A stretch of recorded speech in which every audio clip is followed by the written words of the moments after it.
The boatman was a silhouette against the churning gray, his back a broad, uncommunicative wall. Dean watched the distant smudge of land resolve into a jagged silhouette, the island a bruised mass of rock clawing at the sky. Salt spray stung his lips, tasting of iron and something else. Something cloying and ancient that the wind couldn't quite scour away. He gripped the worn canvas duffel between his knees, the knuckles of his hands white. The journey had been long, the waves relentless, each slap against the hull a dull thud against his ribs. He felt it in his bones, the deep, pervasive ache that had taken root months ago and refused to loosen its grip. He had sought this place, this ultimate edge of the world, for its promise of oblivion, a silence profound enough to drown out the echoes in his own skull. The solicitor had presented the inheritance with a hesitant cough, a crumpled map, and a key rusted almost beyond recognition. His estranged grandfather's cottage, a lighthouse keeper's post long abandoned, on an island barely a speck on any chart. It was exactly what Dean needed. A place to simply be, away from the pitying glances and the suffocating weight of shared grief. As they drew closer, the fog, which had been a distant threat, descended, swallowing the horizon. The island emerged from it like a forgotten leviathan, its crags slick and dark. Dean could just make out the skeletal finger of the lighthouse, a stark, lonely sentinel against the swirling gray. Beneath it, nestled precariously on a shelf of rock, sat the cottage. A squat, gray stone structure, its windows like vacant eyes. Only the rhythmic suck and sigh of the waves against the hull remained, a primal heartbeat. Dean gathered his few belongings, the weight of the duffel bag a familiar anchor.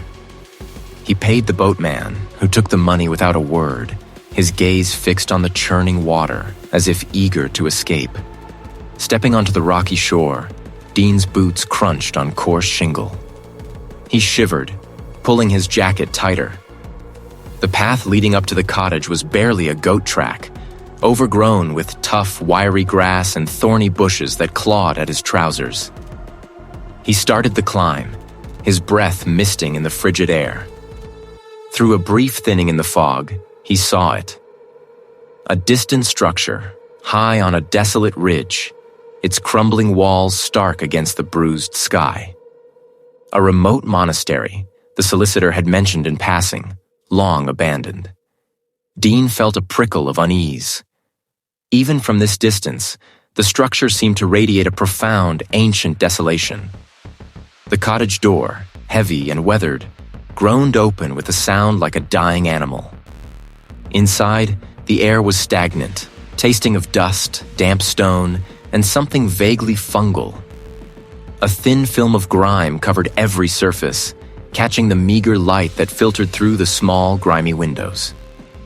He walked through the small, cramped rooms, a kitchen with a rusted stove, a living area with a stone hearth choked with bird nests, and a bedroom where a narrow cot stood draped in cobwebs. Each step kicked up motes of dust that danced in the pale light, giving the air a shimmering, almost alive quality. He began to unpack, his movements methodical, almost ritualistic. His cartography tools, compass, protractor, rolls of blank parchment, were carefully laid out on a wobbly wooden table. He always sought order, a way to impose sense on a chaotic world. Even now, in this place of decay, the urge was strong. He needed to map this island, to understand its contours, to draw lines around its wildness. The wind outside began to keen, a mournful lament that seeped through the thick stone walls. He heard the house creak, settling into its ancient bones, or so he told himself. Then, a different sound. It was faint, almost imperceptible. A low, resonant hum that vibrated through the floorboards, through the soles of his boots. It wasn't the wind, nor the waves. It was deeper, more sustained, like the grinding of immense, submerged stones, or perhaps a vast, sleeping heart beating far below. He paused, his hand hovering over a roll of parchment. He strained his ears, but the sound faded, replaced by the familiar shriek of the wind and the distant crash of surf. He dismissed it. The island was old, the cottage older. Old places made strange noises. He was tired, his nerves frayed. He unpacked a final small box, revealing a framed photograph. A smiling face, vibrant and full of life. Now only a memory. He set it down, face down, on the table. He wasn't ready to look at it yet. The hum returned, fainter this time, but unmistakably there.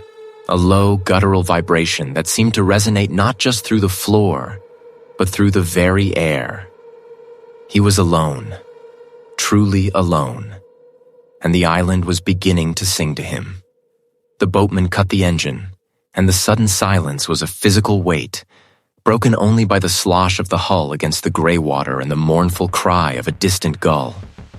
Dean stepped onto the slick, seaweed-draped stones of the small jetty, his boots crunching on crushed shells. The air, thick with salt and damp earth, pressed in around him. He paid the boatman, who merely grunted, his gaze fixed on the churning expanse of the sea. Dean didn't linger, his focus already drawn to the ascent. The lighthouse keeper's cottage clung to the cliff edge like a barnacle, its whitewash flaking, its windows like vacant eyes. It was smaller than he remembered from the old photographs, more desolate. A determined breath hitched in his throat. This was it. His solitude. His fresh start. He hauled his duffel bag up the winding path, the wind tugging at his coat, whispering indistinct grievances against the granite.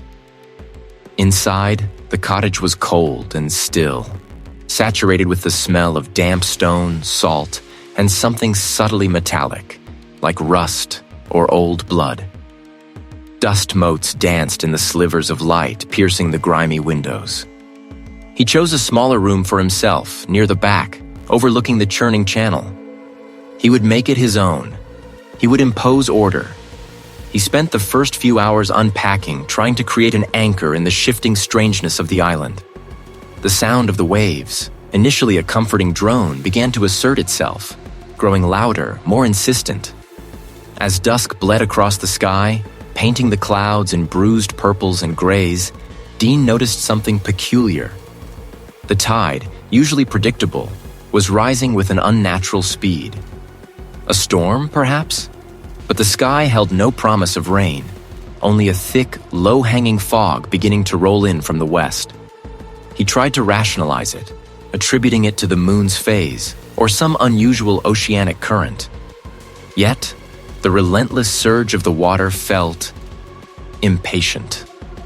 Later, as the fog embraced the cottage, muffling the world, Dean heard them. Carried on the wind, they seemed to coil around the eaves, pressing against the glass. They weren't distinct words, more like a murmur of many voices, too low to decipher, too numerous to be merely the wind whistling through cracks. He stopped, holding his breath, straining to hear. Was it just the wind playing tricks with the sea's roar and the ancient house? He told himself it was. The isolation was getting to him already. He was tired. He decided to explore his grandfather's study, a room he'd avoided. It was a chaotic archive of maps, nautical charts, and faded books. On a cluttered desk, beneath a stack of brittle sea-worn papers, Dean's fingers brushed against something hard, leather-bound. He pulled it out. It was a journal, its cover warped and water-damaged, the leather cracked and peeling.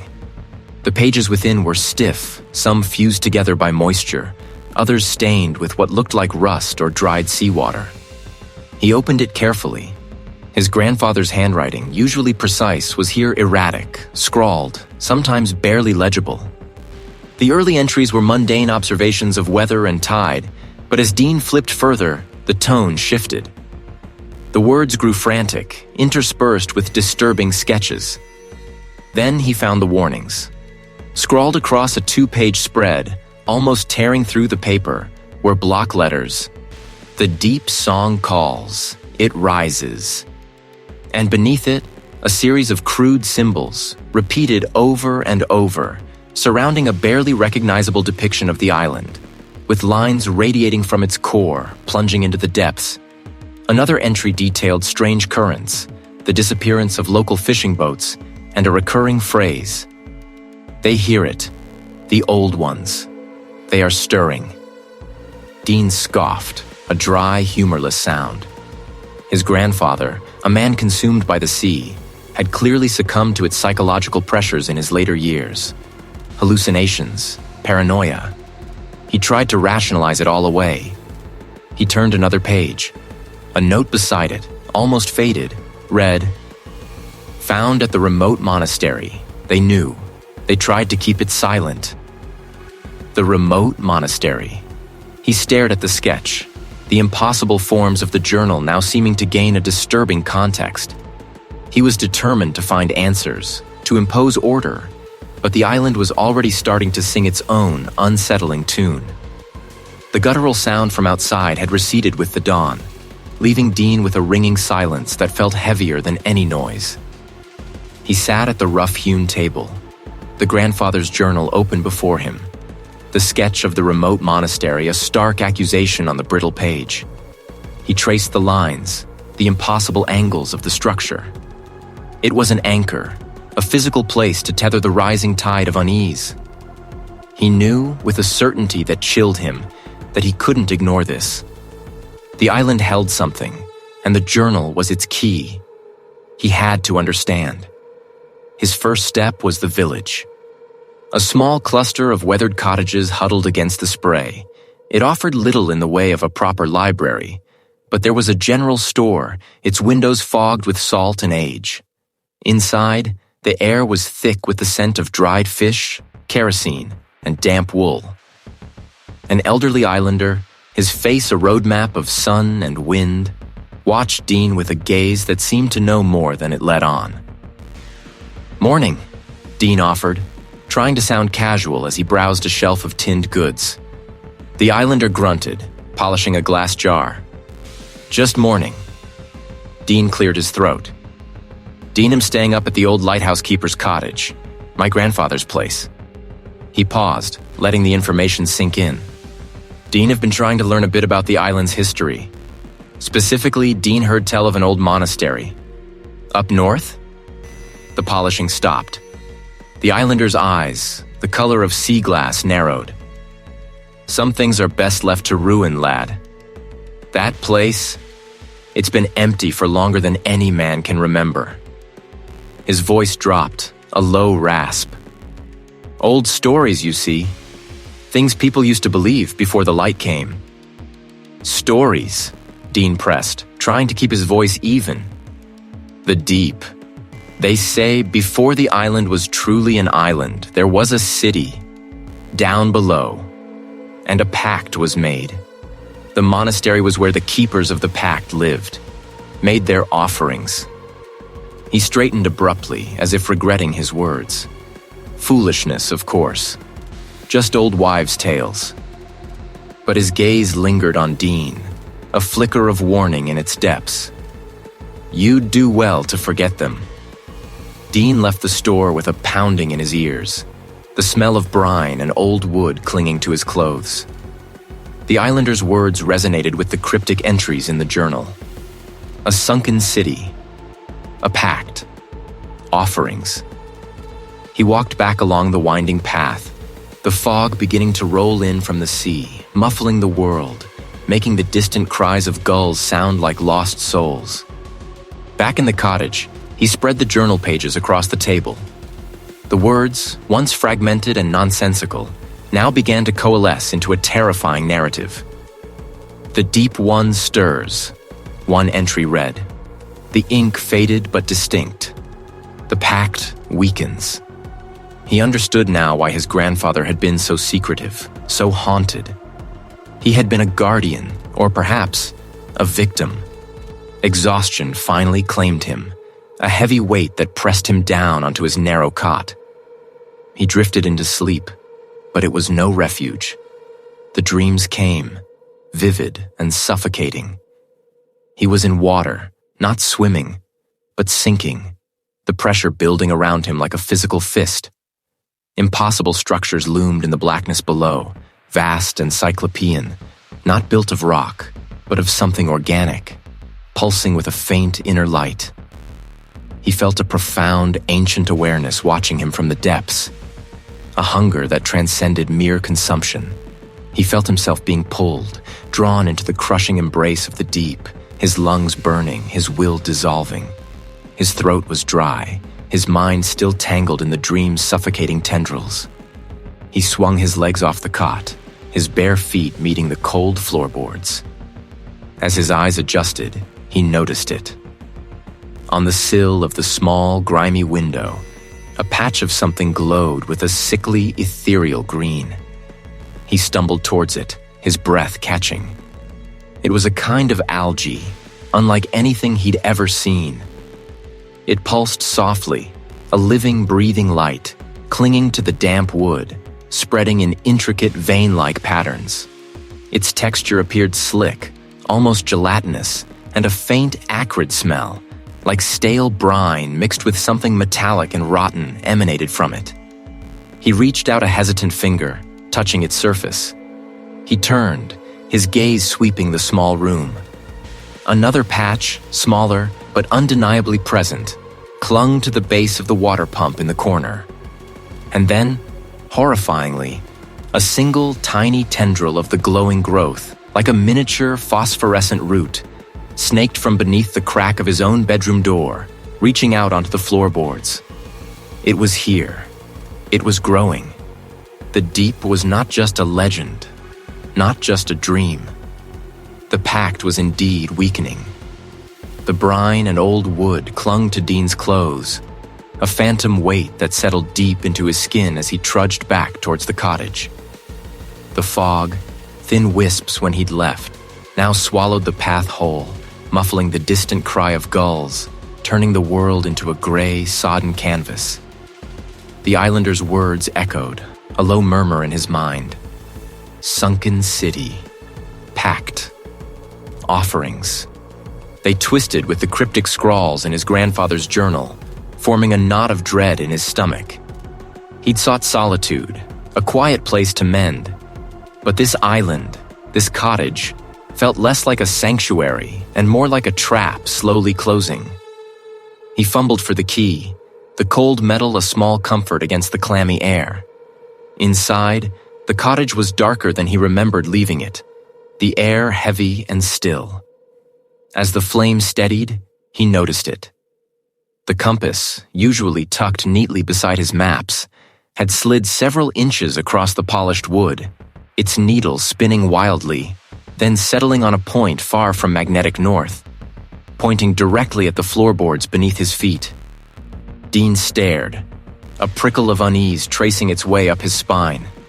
He reached out, his fingers brushing the cool brass, and the needle jerked, quivering before resuming its erratic dance. He told himself it was the old house settling, the vibrations of the waves. But the cottage had been silent, unnervingly so, just moments before. He moved to the small wash basin, splashing cold water on his face, hoping to clear the lingering unease. He looked up into the old mirror, its silvered surface cloudy with age. For a moment, his reflection stared back, his own tired eyes, the faint lines etched around them. Then, the edges of his face seemed to ripple, distort. He recoiled, bumping the basin, sending a small tin cup clattering to the floor. When he dared to look again, his own familiar pale face stared back, unblemished, unmarred. A low hum started then, subtle at first, a vibration more felt than heard, emanating from the very bones of the cottage. It was a deep, resonant thrum, like the sustained note of a colossal, unseen bell, but without the chime. It seemed to rise from the floorboards, seep from the stone walls, a low throb that resonated in his chest, making his teeth ache. He pressed his palms to his ears, but the sound was internal, a pressure behind his eyes, a hypnotic drone that threatened to unravel his thoughts. This wasn't his grief playing tricks. This was something else. Something here. Driven by a sudden, desperate need for answers, Dean moved through the cottage, his gaze sharpened by fear. The hum intensified, a constant vibrating companion. He pulled open drawers, rummaged through dusty boxes his grandfather had left untouched for decades. Beside them lay a small, tarnished silver amulet, shaped like an anchor, but with tendrils extending from its flukes, almost like tentacles. These were no ordinary trinkets. They felt heavy with intent, with purpose. Warding. Then he found the logbook. Not the navigation logs, but a personal journal bound in brittle leather, filled with his grandfather's spidery handwriting. Dean flipped through the pages, his eyes scanning for keywords, for clues. He found repeated entries describing strange tides, unnatural calm, and the growing presence. And then, the entries about the remote monastery. His grandfather had visited it repeatedly. They speak of the old ways, the necessary balance, one entry read. The deep demands its due. The pact must be honored, or the price will be too great. Further entries detailed specific rituals, obscure offerings. He even found a small, intricately woven basket, empty now, but smelling faintly of salt and something else. Something organic and decaying, like fish left too long in the sun. His grandfather wasn't just warding things off. He was feeding something, appeasing it. The hum was a roar now, vibrating through the cottage, through Dean's very bones. He turned, his gaze drawn to the large, uncurtained window overlooking the sea. The fog had thickened to an impenetrable wall, pressing against the glass. And in the very center of that gray expanse, just beyond the pane, a shape began to coalesce. It was not solid, not liquid, but something in between. He stumbled backward, knocking over a chair, his heart hammering against his ribs like a trapped bird. The hum reached a crescendo, a deafening throb that threatened to rupture his eardrums. It was vast, ancient, and utterly, terrifyingly alien. It wanted in. It wanted him. The thing at the window pressed closer, its formless mass seeming to ripple, to yearn. For a horrifying second, he thought he saw the faint outline of an eye within its depths, an ancient, knowing gaze that held no malice, only an unyielding, predatory hunger. Then, as suddenly as it appeared, it receded. The tendrils pulled back, the inky blackness diffused, absorbed back into the swirling gray of the fog. The lamp, though still flickering, seemed impossibly bright. Dean stood trembling, gasping for air, clutching the grandfather's journal to his chest. He was no longer looking for answers. He was fighting for his very existence. It was awake, and it was coming for him. Dean's fingers trembled slightly as he turned the brittle pages of the journal. The ink, faded to sepia, felt charged with an unsettling energy. He had dismissed his grandfather's earlier entries as the ramblings of a man isolated by the sea. But the preceding night's discoveries had stripped away that comforting illusion. The meticulous notes on tide cycles, moon phases, and the precise collection of abyssal materials weren't just observations. They were instructions. He reread the passage describing the basket, the one he'd found tucked away, empty. The receptacle must be woven from the deepest kelp, bound with sinew, untouched by iron. It carries the offering to the threshold. Threshold. The word echoed in his mind, chilling him. What threshold? And what offering? The journal didn't speak of blood. Then he found it. The pact, honored by my forebears, demands vigilance. To ignore it is to invite the deep's embrace. Dean felt a knot tighten in his stomach. His grandfather wasn't just a chronicler. He was a participant, an active guardian. The handwriting grew more urgent, less legible. The hum grows. It seeks purchase. The song. He shook his head, blaming the wind, the old house settling, but the sound persisted, a subtle, disquieting undertone to the quiet. The journal continued to unravel its grim narrative. The rituals must be precise. The currents aligned.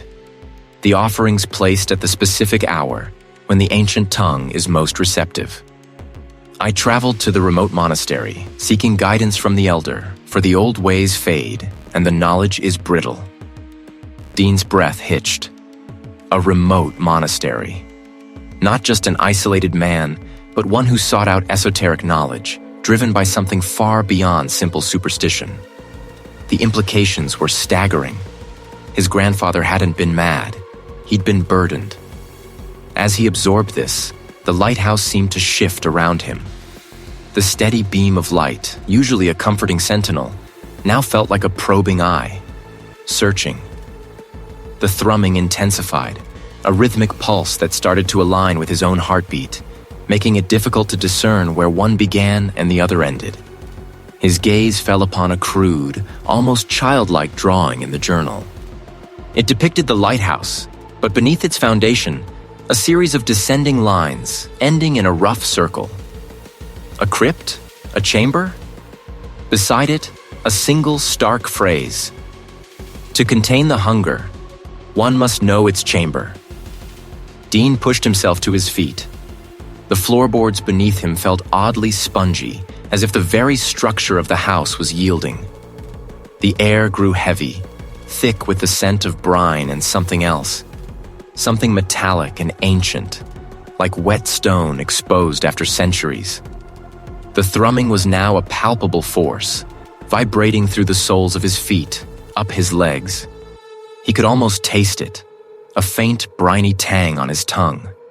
He was no longer just reading about the deep song. He was experiencing it. The lines between what was real and what was merely in his head began to blur, like ink bleeding on wet paper. Driven by a sudden, unnerving compulsion, Dean descended the winding stairs of the lighthouse. Each step echoed too loudly, reverberating with the deep internal hum. He reached the ground floor, the rough stone walls cool beneath his fingertips. He remembered a small, rarely used storage area beneath the main stairs, a cramped space his grandfather had always kept locked. He hadn't thought much of it, assuming it was just for old tools or fishing gear. Now, as he approached it, a faint, almost imperceptible draft snaked out from beneath the heavy wooden door. It carried that same metallic, briny scent. His hand, as if guided by an unseen force, reached for the old iron latch. It was stiff, rusted, but yielded with a groan that seemed to mirror the sound in his own ears. He pulled the door open. Beyond the threshold lay not a storage space, but a narrow, descending stone staircase, choked with cobwebs and the damp, cloying air of something long sealed away. At the bottom of the stairs, a faint, phosphorescent glow pulsed, illuminating a circular chamber carved directly into the bedrock beneath the lighthouse. It was utterly devoid of light, save for that eerie internal luminescence. And the walls were covered in strange, swirling patterns, not carved, but seeming to be part of the stone itself. This was it, the crypt, the chamber. And Dean knew with a terrifying certainty that whatever his grandfather had been trying to keep dormant, it was waiting for him down there. The thrumming was now a palpable vibration that resonated not just through the floorboards, but deep within Dean's own bones. He stumbled, catching himself on the rough-hewn table, his fingers scraping against the barnacled wood. The scent of brine and wet metal intensified, now laced with something else. A faint, sweet decay, like forgotten blossoms left in a crypt. Out into the shifting fog, towards something ancient and far more substantial than his grandfather's crumbling home. He pushed through the cottage door, the wood groaning in protest, and stepped into a world swallowed by the mist. The air was heavy, clinging to his skin, tasting of salt and impending rain. The thrumming, a deep, pervasive bass note, seemed to emanate from the very fabric of the island itself, guiding him, pulling him with an undeniable force. He didn't question it. His determination, a cold, hard knot in his gut, overrode the growing tremor of fear. He walked, the crunch of shells and damp earth beneath his boots the only sound besides the ceaseless hum. The path, barely visible, wound upward, away from the familiar, towards the island's highest point. The fog thinned momentarily, revealing a hulking silhouette against the perpetually bruised sky. The remote monastery. Its stone walls, once meticulously carved, were scabbed with lichen and sea spray, their edges blurred by centuries of wind and salt. Broken arches gaped like empty eye sockets, and the bell tower, long since bereft of its chime, leaned precariously, a skeletal finger pointing towards the roiling clouds. Dean had passed it often on his maps, marked only as old structure, but had never felt the pull to investigate. Until now. The thrumming intensified with every step, a low growl that vibrated in his chest. He reached the monastery's main entrance, a massive weather-beaten oak door, half-rotted and hanging askew from a single rusted hinge. The thrumming had not vanished. It had merely transformed, becoming a deep, internal resonance, a part of the building's very structure. He moved through the ruined nave, his footsteps muffled by centuries of fallen debris. He felt drawn toward the back, where the thrumming pulsed strongest, a beacon in the gloom. Here, the thrumming was overwhelming, a physical pressure against his eardrums, rattling the very teeth in his jaw. The air was thick and humid, carrying the same sweet, decaying scent, now mixed with a sharp ozone tang. His eyes, now fully adjusted to the pervasive twilight, fell upon the center of the chamber. It pulsed, a slow, deliberate beat, mirroring the thrumming that now filled the chamber, vibrating his very teeth. This was the source. This was the heart of it all. This was not an artifact, but a gateway. A shimmering membrane, stretched taut across a chasm that led to an unimaginable depth. It was vast, ancient, and utterly alien, a wound in reality itself, through which something immense was slowly, inexorably bleeding into his world. Images flickered within its depths, not projected, but felt, invading his mind with a terrifying clarity. He saw the island, not as it was, but submerged, its peaks eroded, its forests transformed into swaying kelp beds. He saw the cottage, a ruin choked with barnacles, its windows staring blankly into the lightless deep. The lighthouse, a broken tooth in the gloom, its beam extinguished forever. And then he saw himself.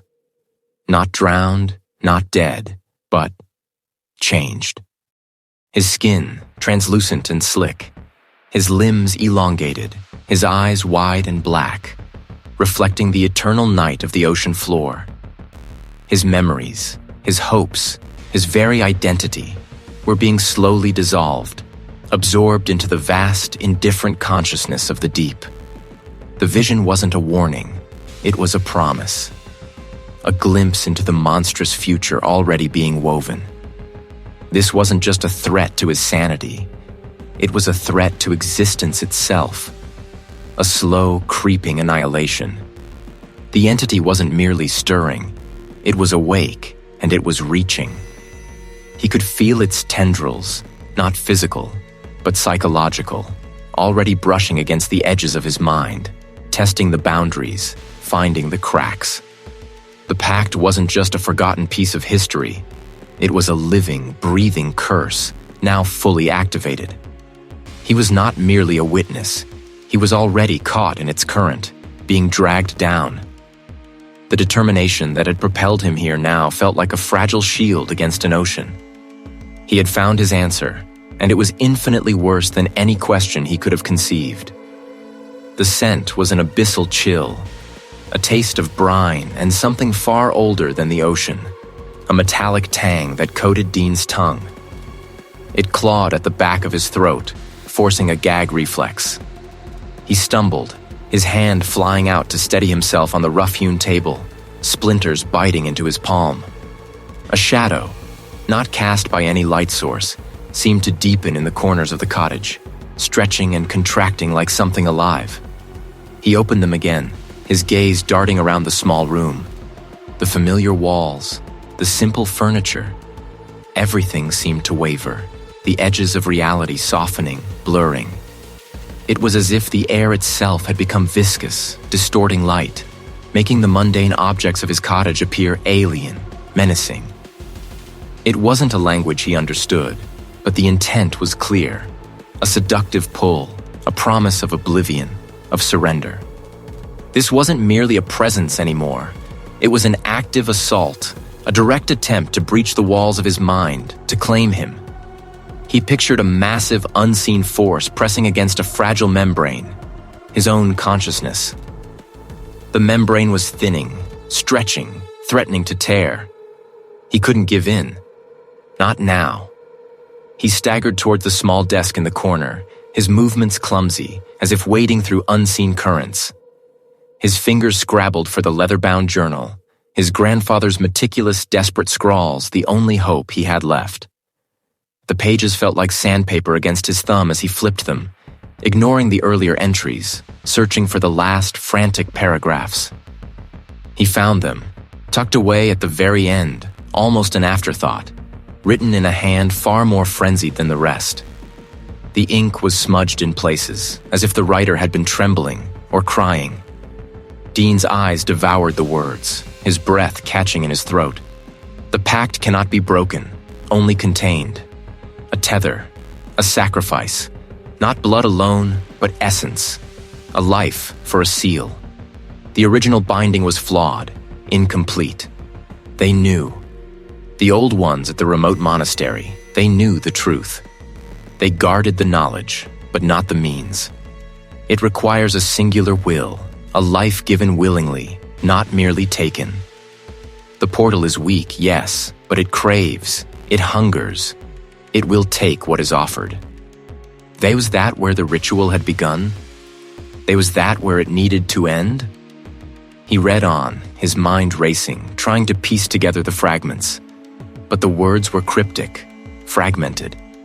It spoke of a conduit, a focus, a final act of will. And then, the terrible revelation, scrawled in a barely legible hand, underlined multiple times. A life given willingly. A heart offered, not in metaphor but in truth. The anchor, the bridge, the final sacrifice. One who bears the lineage, whose blood is tied to the pact. Only then will the gate be resealed. Dean stared at the words, his own name echoing in the silent horror of his mind.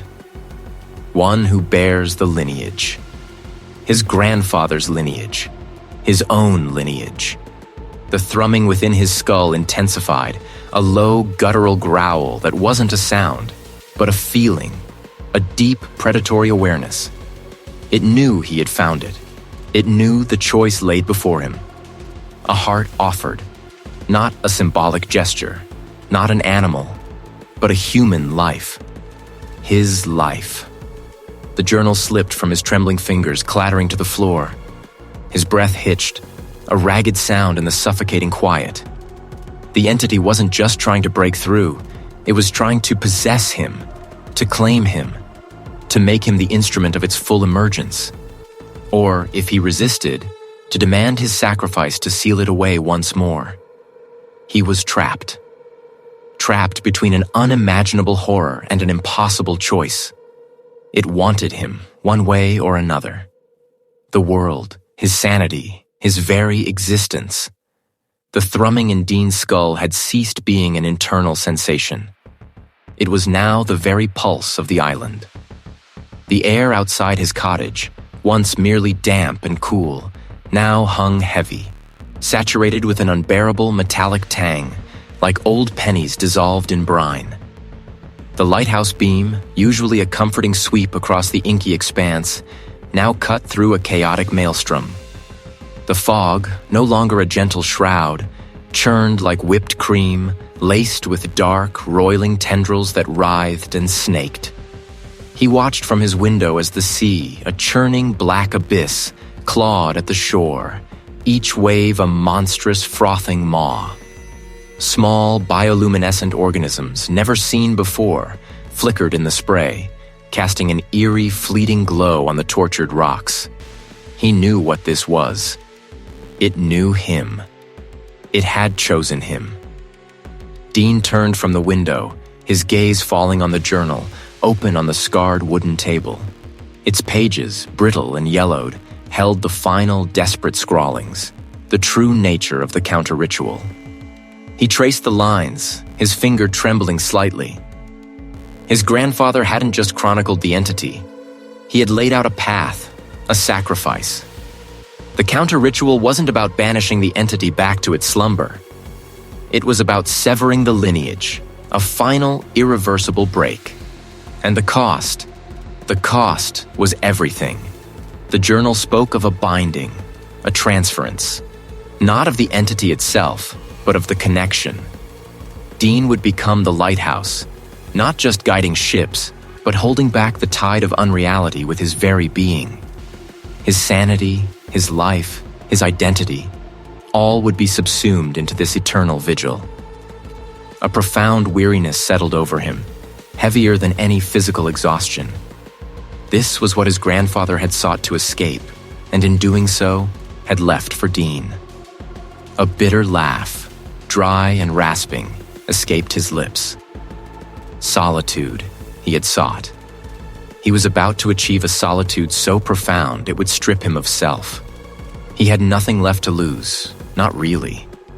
The life he'd known, the future he'd envisioned, had already been swept away by the undertow of grief. The journal's final entry directed him to a specific location, a remote monastery, nestled in a hidden cove on the island's northernmost tip. It was there, his grandfather wrote, that the final component for the binding ritual resided. An obsidian shard, steeped in the island's primal energies, capable of focusing the transference. It was impatient. It knew he was preparing. Stepping outside, Dean was met by an assault on his senses. The wind shrieked, a banshee wail that tore at his eardrums. The landscape itself was twisting. Trees, once gnarled but familiar, now bent at impossible angles, their branches resembling skeletal claws reaching for a sky that pulsed with an unhealthy, bruised violet. The path, usually a faint track through the heather, was now obscured by patches of slick, black growth pulsating faintly. He began his trek, the small, battered rucksack on his back containing only the journal, a lantern, and a coil of rope. Hours later, battered and soaked, he saw it. The remote monastery, its silhouette, jagged against the tumultuous sky, was a testament to ages past. The main gate, a heavy iron-bound slab of oak, hung askew on one hinge, groaning in the wind. As Dean pushed through the gate, the air inside the courtyard was unnaturally still, the wind's howl muted. The journal's final instructions were clear. The shard was in the central chamber beneath the broken altar. He lit his lantern, its feeble glow carving out a small circle of defiance against the encroaching gloom. The flickering light danced across carvings on the walls, strange, intricate patterns that depicted serpentine forms coiling around figures with elongated limbs, their faces distorted in silent agony or rapturous awe. The cost was immense, but the alternative, the complete consumption of his world, was unthinkable. He gripped the journal tightly, the paper crinkling under his fingers, and stepped further into the heart of the remote monastery. The true gathering of forces had begun, and he was the only one standing against the tide. His grandfather's fragmented notes, his frantic, spidery script about the pact and the sleeping Leviathan, now coalesced into a terrifying clarity. The entity was not merely stirring, it was awake. A cold, determined resolve hardened Dean's jaw. He couldn't flee. There was nowhere left to run, nowhere the island's encroaching madness wouldn't follow. The remote monastery. The journey was a blur of driving rain and blinding fog. The island's paths, usually overgrown but discernible, now seemed to writhe and shift, the ancient stones slick with an unnatural slime. The wind howled like 1,000 tormented voices, tearing at his oilskins, trying to push his back, to drown out the growing roar of the ocean. He clutched the faded map, its edges fraying, a fragile link to a past he was only now beginning to comprehend. The monastery emerged from the swirling gray like a half-submerged leviathan itself. Ancient, moss-choked stone, crumbling bell towers that seemed to claw at the sky. No windows remained intact, just gaping black sockets. A heavy, iron-bound door, long unhinged, lay half buried in the mud. A faint, acrid smell, like burnt ozone and decaying kelp, emanated from within. Dean pushed through the broken entrance, his boots squelching on the damp flagstones. Echoes of forgotten hymns seemed to cling to the vaulted ceilings. This was not a place of peace. This was a fortress built against the sea, against something from the sea. He followed a narrow, twisting corridor, the metallic thrumming intensifying, guiding him deeper. He found it in a small, circular chamber beneath the central spire. A stone altar, scarred and pitted, stood at its heart. On the altar, beneath a layer of fine gray dust, lay a leather-bound journal. It was his grandfather's, the same distinctive, frantic hand. Dean's fingers trembled as he opened it. The pages were filled not with charts or observations, but with arcane symbols and desperate confessions. The grandfather had sought to contain it, not destroy it. The entity fed on grief, on despair, on the echoes of loss that resonated across the island.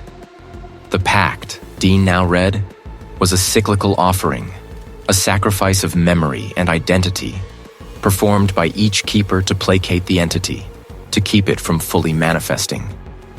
But his grandfather had failed.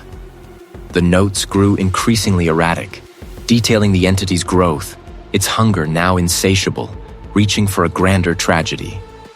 Dean's tragedy. And then, the reveal. His grandfather had believed the entity could be sealed, but only by a soul fractured by a specific profound loss, one that mirrored the entity's own ancient, desolate hunger. The ritual required not just an offering, but a severing. To seal the portal, Dean had to offer the very core of his grief, the last, clinging fragment of his lost family. A profound personal sacrifice, not of his life, but of his very identity forged in loss. A wave of nausea washed over him. To forget them? To willingly let go of the only things that remained? But the alternative, the island, the world, consumed. With a gasping breath, Dean snapped the journal shut. His path was clear, sickeningly so. The ritual had to be completed at the lighthouse, the true nexus of the entity's power. He gripped the journal, his knuckles white, and stumbled out of the monastery, the metallic tang of the air now stinging his eyes. The journey to the lighthouse was a gauntlet. The sea had risen, crashing against the cliffs with a fury that felt personal. The air shimmered with an unnatural light, a sickly green phosphorescence that pulsed with the thrumming. He staggered, his mind reeling, but the journal in his hand felt like an anchor. He wouldn't forget them. He would offer them. The lighthouse itself was a monument to distortion. The structure groaned and shuddered, not from the storm, but from something vast pushing against its very foundations. The air here was thick, almost viscous, making each breath a struggle. The thrumming was deafening, a roar that threatened to tear his skull apart. Each step was a monumental effort, his limbs heavy, his mind assailed by visions of his family, vibrant and alive, then dissolving into gray mist, their faces pleading, accusing. "Don't forget us, Dean." He pushed through it, a desperate chant forming in his mind. Not forgotten, but offered. Not forgotten, but offered. He reached the lamp room. The glass was gone, shattered inwards, the wind tearing through the opening. The entity was here, fully manifested, a glimpse into an unholy, ancient dimension. Dean stood before the chasm, the metallic scent overwhelming, the thrumming now a physical vibration through the floor. He opened the journal to the ritual's final page, the symbols glowing faintly in the green light. He closed his eyes, forcing himself to conjure their faces, their laughter, their love. He held them there, vibrant and whole, for one last agonizing moment. He felt a tearing, a rending within his very being, a profound emptiness blossoming where the pain had once resided. The sacrifice was made. The green light intensified, then flickered. The thrumming faltered, a discordant groan rising from the chasm. The writhing tentacles recoiled, pulling back into the depths. He had sealed it. But at what cost? He looked at his hands, then at the empty space in his mind where his deepest sorrow had once resided. He had saved the island, but he was no longer whole. The churning void pulsed, a sickening green light radiating from its impossible depth. It wasn't just water. It was the ocean itself, condensed and screaming, tearing at the very fabric of the lamp room. Dean felt the structure of the lighthouse vibrate beneath his worn boots. A deep, resonant hum that wasn't sound but a physical pressure against his skull. The wind, howling through the shattered opening where the lamp's glass once stood, whipped salt spray across his face, stinging his eyes. Yet he couldn't look away from the swirling chasm. It tasted of brine and something ancient, something that had slept for eons and now hungered.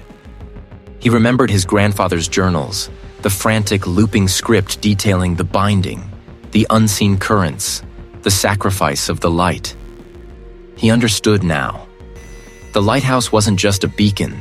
It was a stopper, a ward, its powerful lamp a constant, focused counterpressure against something that clawed from below.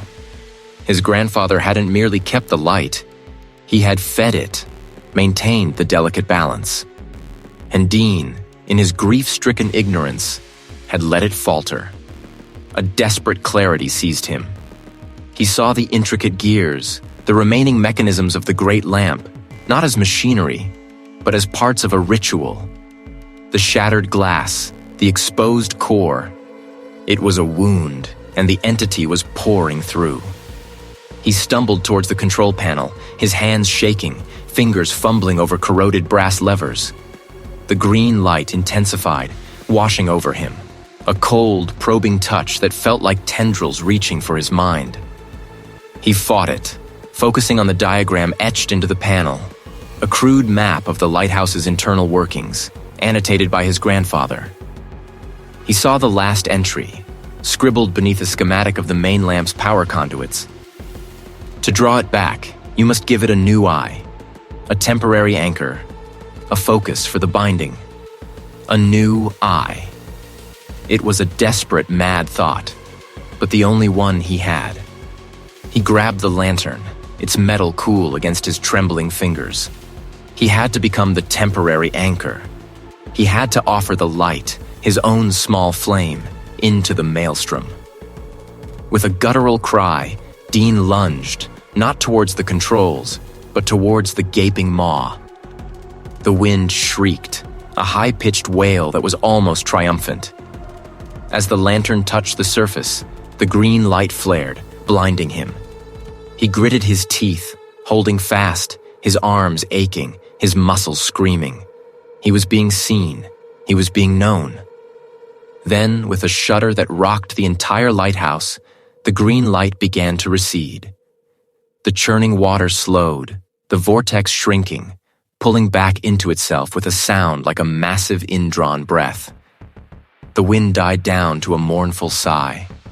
The emergency lantern, a faint, flickering ember, bobbed gently on the surface of the now calm water. Dean collapsed, gasping, his body wrung out, his mind a battlefield of echoes. The deep song, no longer a cacophony, settled into a low, insidious hum beneath the surface of his thoughts. He had done it. He had pushed it back. But the cost. He felt raw, exposed, as if a layer of his skin had been peeled away, leaving him vulnerable to every subtle shift in the world's hidden currents. The world had changed. He had changed. He didn't remember leaving the lighthouse. He didn't remember the boat journey or the rough hands that found him, shivering and incoherent, on a remote, pebbled beach. He was in a remote monastery. The building was ancient, its thick walls absorbing all sound, its windows narrow slits that let in only muted light. A solitary figure, the keeper of the monastery, moved through the echoing corridors, their movements silent, their face obscured by the cowl of their habit. Dean sat on a hard cot, wrapped in a coarse wool blanket, staring at the scarred wooden floor. The keeper never spoke, but their presence was watchful, knowing. Dean understood, without words, that they had seen others like him. Others who had brushed too close to the edge. He was safe, physically. The entity was contained for now. But the deep song was now part of him, a constant, low thrumming behind his eyes.